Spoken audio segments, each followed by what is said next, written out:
Detik cemas yang buat seluruh stadium terdiam. Kepala hampir terhentak tembok longkang, penyokong tahan nafas, melihat keadaan penyerang Harimau Malaya ini. Apa sebenarnya yang berlaku di Stadium Likas?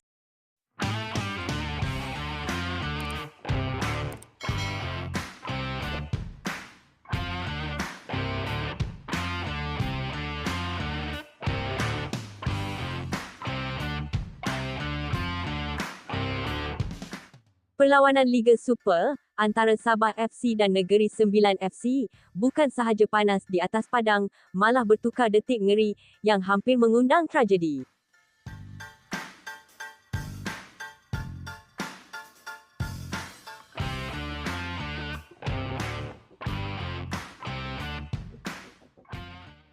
Penyerang kebangsaan, Darren Loh, terlibat dalam pelanggaran keras bersama pertahanan Negeri Sembilan sebelum terjatuh dan hampir menghentak kepala ke tembok longkang di tepi padang Stadium Likas.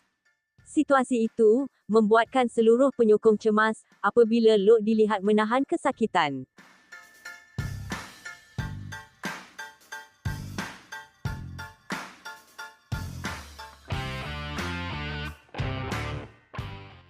Pegawai perubatan pantas masuk ke padang untuk memberikan rawatan segera bagi memastikan keadaannya stabil.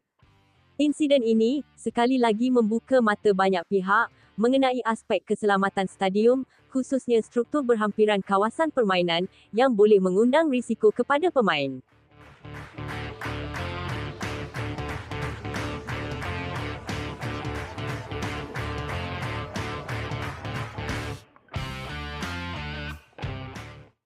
Walaupun insiden mencemaskan itu berlaku, perlawanan tetap berlangsung sengit apabila Sabah berjaya mengikat Negeri Sembilan 1-1 hasil jaringan Jovan Motika dan Sat Hasibam Kumaahran.